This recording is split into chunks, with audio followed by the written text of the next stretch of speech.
All right, good evening. Welcome to Spermicius. Let's learn a little bit. And it's back, give just a second, let's just get back to where we were before, if I can remember. Hold on.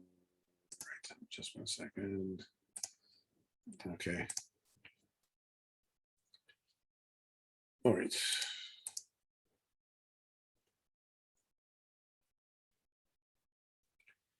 Okay. So the last time that we spoke was the viceroy tasted from the wine and he fell asleep for 70 years. And we said here that the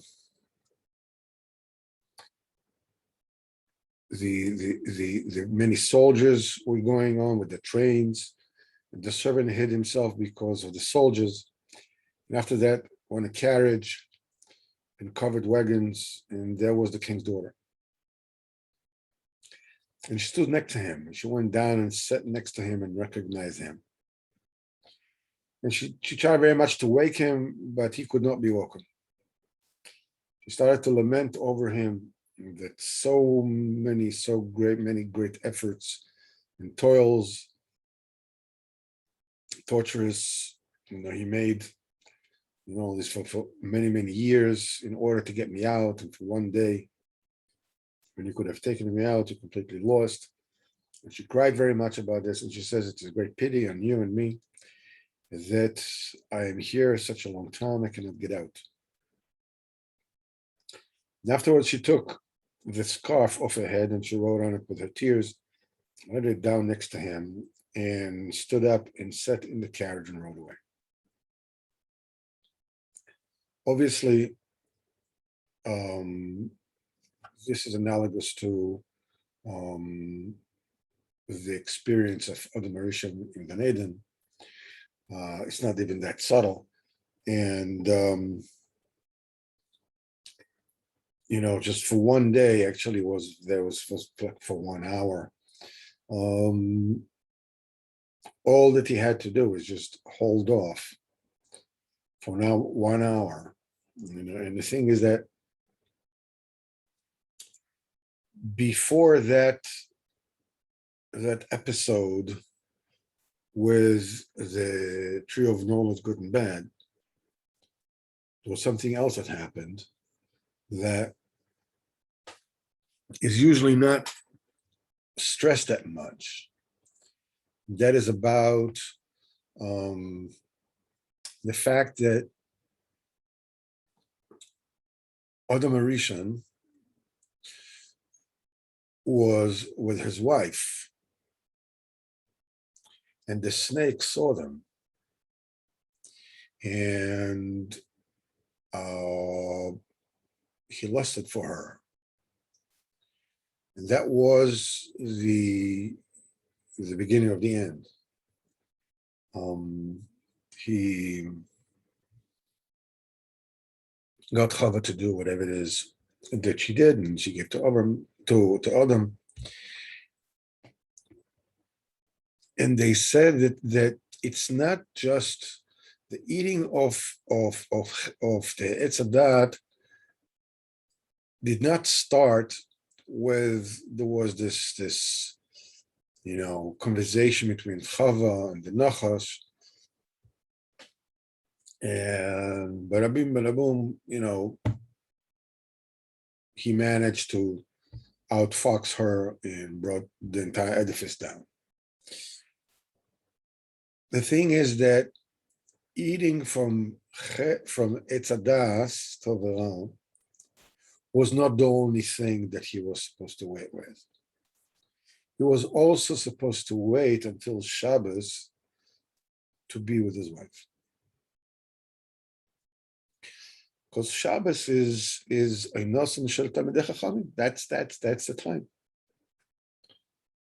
And you see here that in the first episode where he's talking about the tree with an apple, and he eats the apple.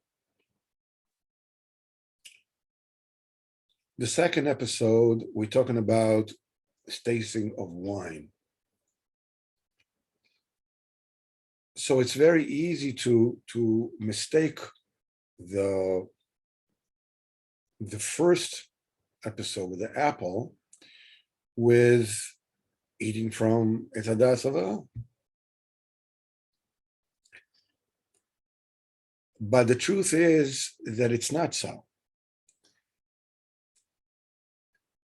The eating from Etz Hadas Havara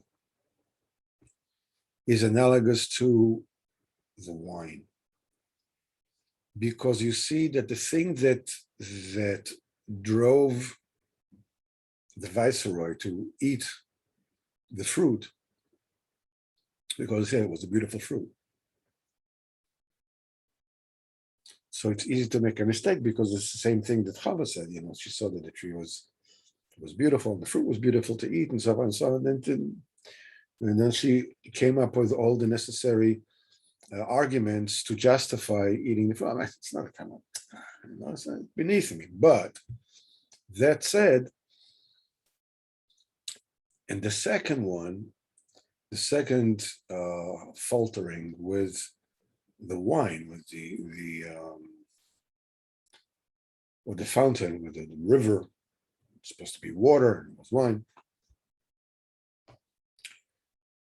And he said that he was curious, it's supposed to be water, and it looks and smells like wine.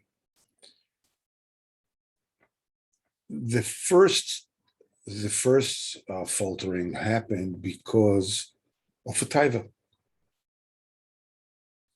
The second one came because of overthinking, of being an oiba chacham. This is analogous to Chet Sadat Torah. The thing that this, brings about, this is the thing that we need to take from this, is that it starts with taiva. Falling down starts with taiva. Afterwards, then it's rolls about and becomes a philosophical quagmire. It's a das tavara, it's good, it's bad, by Tim Kelokim, all kinds of The first step is a taiva.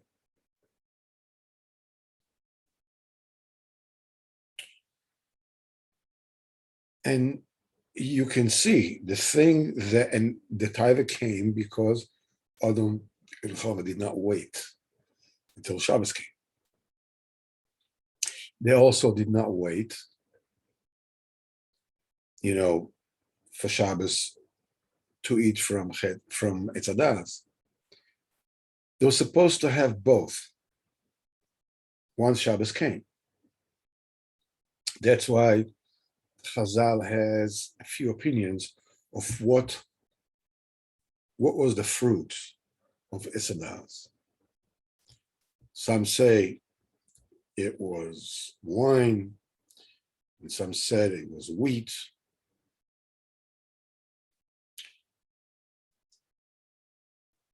Interesting that nobody says it was an apple. But when you're talking about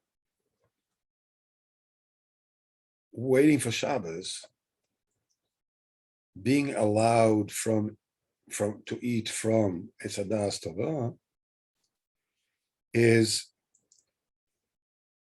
it's saying Etz Hadas was grapes and it was wheat. This is, you make kiddush on wine, and then you wash and eat bread. This is grapes and wheat. If they would only wait until Shabbos came in, then from Etz Hadas it would have been already a much higher das, would make kiddush. Kiddush on wine, they said that when you drink wine properly, the Shem Shamayim, it elevates the das. You drink too much, for the time. And it brings away, but it always starts with a temptation. And the failure of Chava was not just that she said to the Nachash said, that you're not allowed to eat, from the tree. Why don't you eat from the tree? And so forth and so on. She said, you're not supposed to eat, you're supposed to touch it. Because Baruch Hu never said you're supposed to touch it. Oh, now he came and he pushed her until she touched it. She says, you see, you didn't die touching it. So the same way that you don't die by touching it, you don't die by eating it. So many Mefarshim speaks about the fact that she went overboard by being machmer. She's saying, he told us not to touch it. And because of over chumras, she came to a total kula. But the trap wasn't there. The trap, her guilt started when she started talking to the snake. What are you talking to him? What are you talking to Yetzer Hara? What are you explaining? You don't owe any explanations for the Nachos. Any kind of tithe, read food or anything else, you know when it gets you? When you start answering back. No, it's this, it's that. I only mean this, I only mean that. So Rabbeinu says, don't get into, with your vices, into toin venitan, into, the back and forthing, like trying to win an argument. That's just, Rabbeinu says there are three brains, so level of brains. There's chokhmah, there's bina, there's das.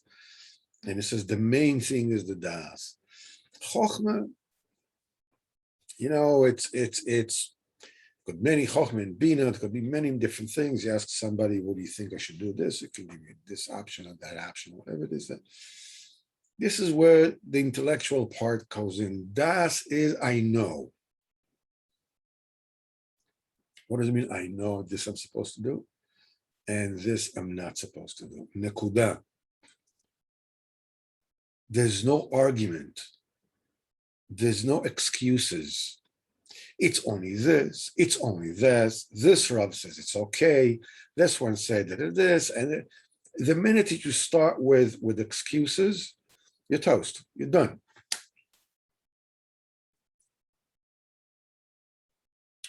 One of the important inyanim that we're supposed to internalize, especially now in Elul, is that the Kedusha starts b'machshava. Kedusha starts from the level of thought. And this is when the Nachash comes in. He's like, man, it's going to be totally, totally unbelievable. Just listen to me. Just give yourself a break, Just think about it, fantasize about it a little bit, whatever it is. What's a big deal, You just and when you're fantasizing about this, then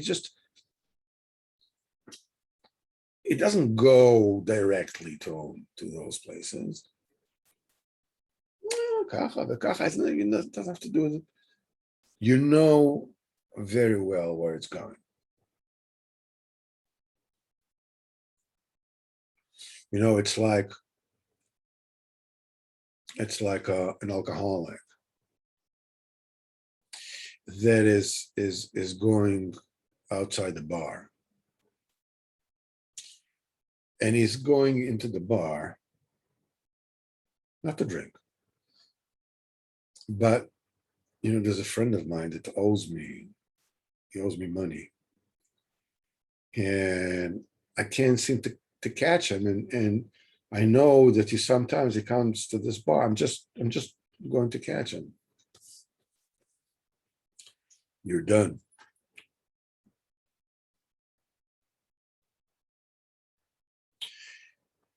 The time of Elul is the time when the thought comes to your mind, a thought of a type, it can be anything. It comes to your mind. You don't use Chochmah, you don't use Bina, using Das. What does it mean using Das? I know the Kadosh Baruch Hu is here. How dare I think of these things? He's here. He's present.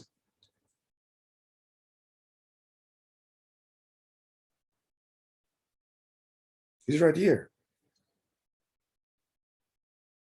And you stop, right? On the break. That's it. You stop.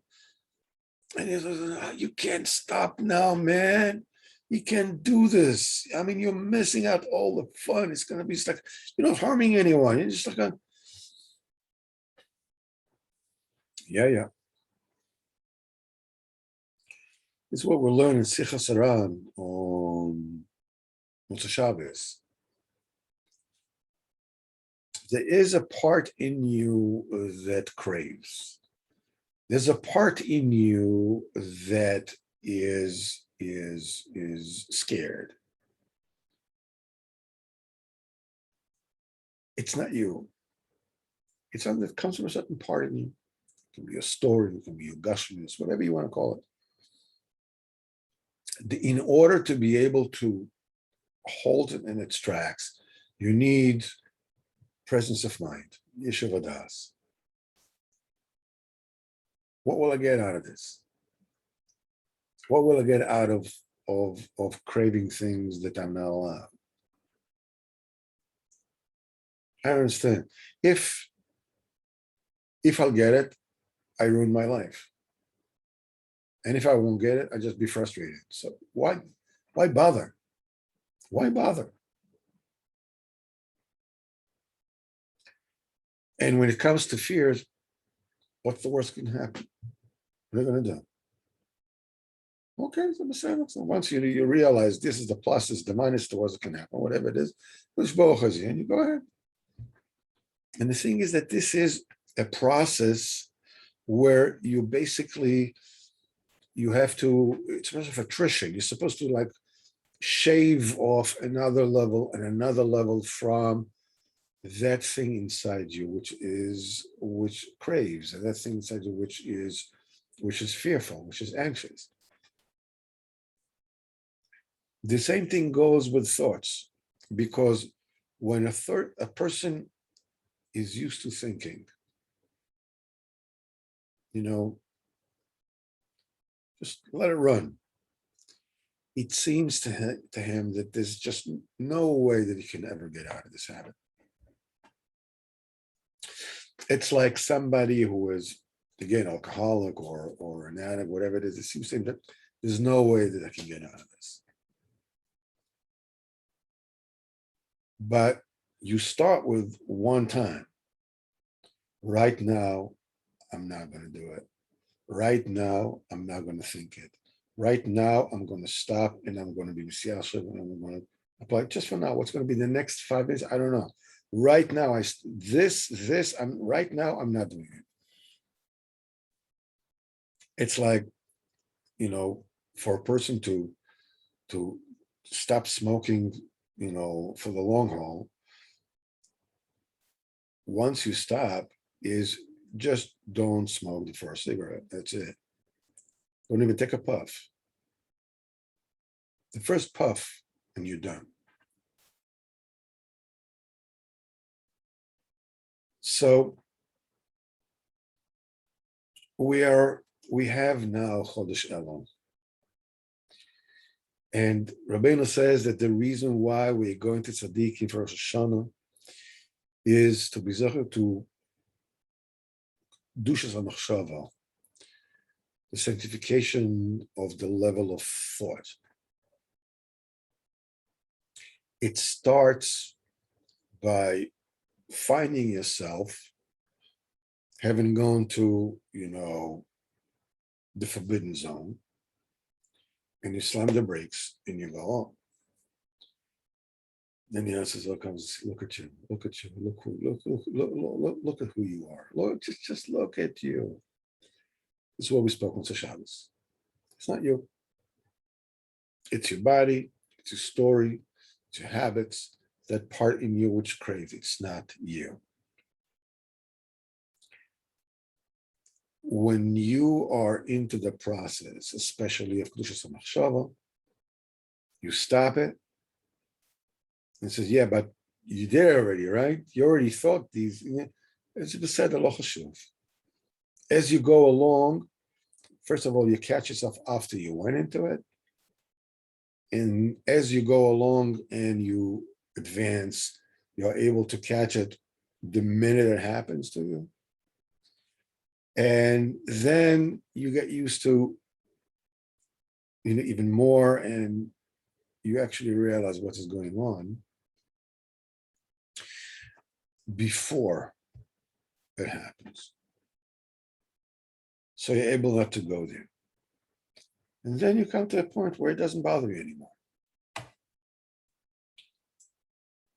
This is the month for Kedushas HaMachshava. This is the month to watch. What are you looking at? What are you reading? What are you saying? What are you doing? What are you eating? The main thing, it starts in the machshava. The machshava starts, and the thing that starts machshava is it starts with the eyes.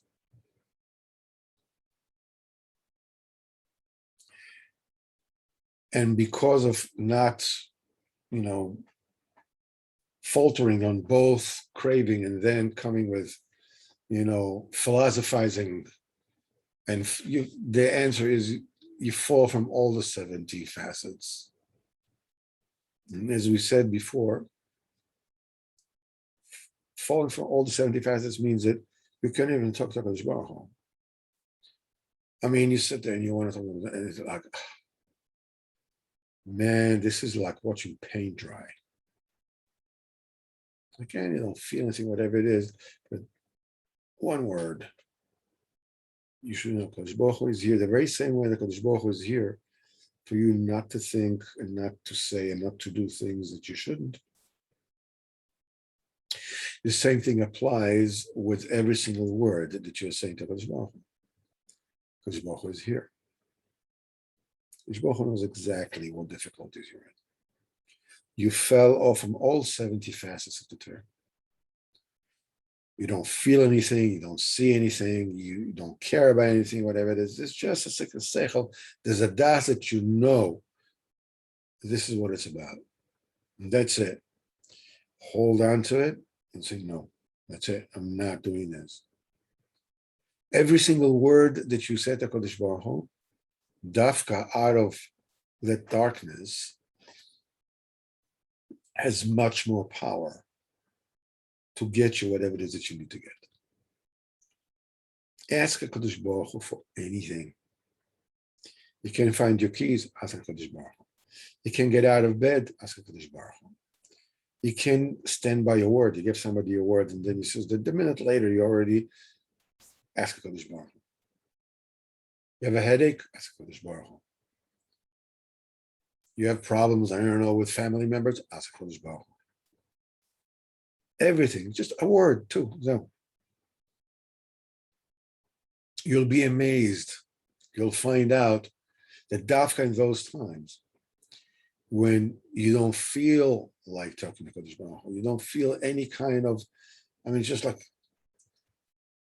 that is the time where you will see that you're being answered almost on the spot. And if not, say thank you to Kodesh Baruch Hu. Thank you for things that I like, things that I don't like. Kol tov. Kol Tov. The Shekhinah comes to him, to the Viceroy. Shekhinah comes to each and every one of us.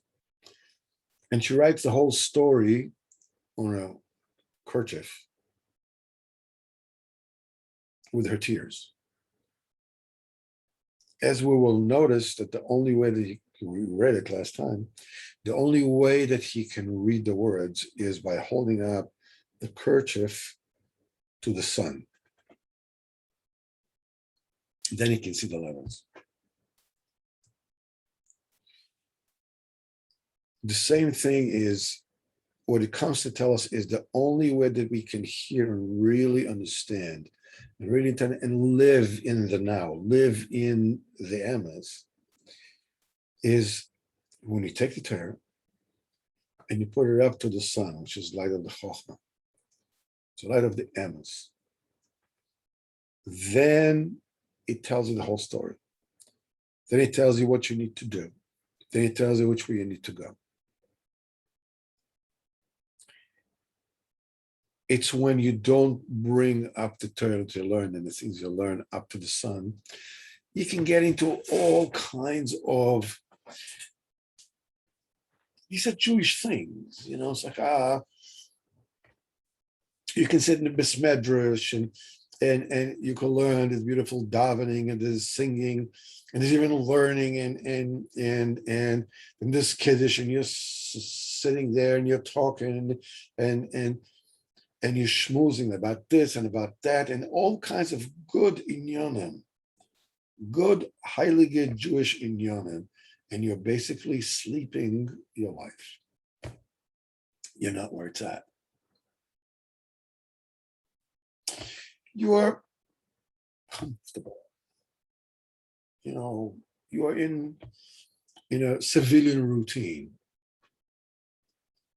grooved. What's wrong? It's better than not being on the same page at all. But the tachlis over here is that you have to take the Torah and look to the light of the Chochmah. The light of the Chochmah is, where am I in the world? This is what happens to the Viceroy. When he gets up, the first thing he does, he asks, where am I in the world? And once you understand, he leaves the servant behind. He goes with the moon. Servant is a seichel, just leaves him behind. It doesn't matter. It's just like, I don't want any excuses. I don't want to understand why it's okay for me to do this and not to do that, whatever. I'm not interested. And what happens if I can't do that yet? Ask it as well. And you'll notice. Because Baruch helps you more, help you. Ktsat. Like pichel tanegol, like a peck of a rooster. Another word, another staying away from, because basically the das is, there's a Kodesh Baruch Hu here. I'm living my life right now. And there's a time when, after 120 years, I'm going to leave this world. And this moment, this thought, this look, this deed, be right there.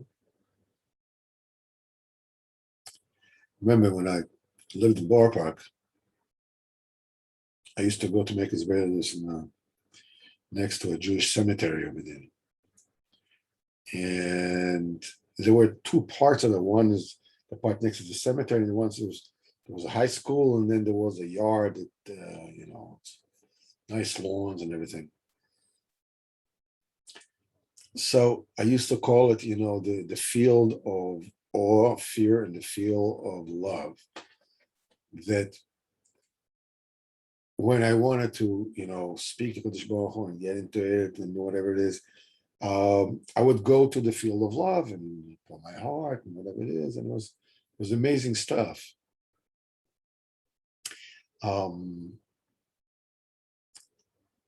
Next to the cemetery I used to go, where there were things that I wanted to do, business or whatever it is, and I would go there and I would look at the graves, and I said, I want to do this, I want to do that, and I would look at the tombstone, and I said to myself, Pinchas, just answer me one question. This thing that you want to do, are you willing to get into your grave with it? Because, man, you're going to get into your grave with it. It has saved me from a lot of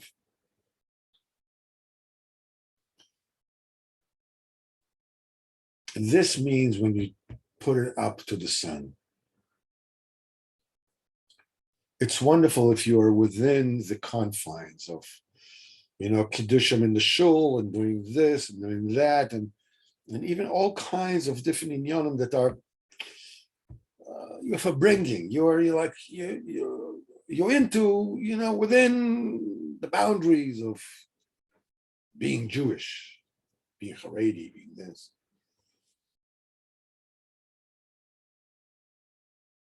But where are you in the world?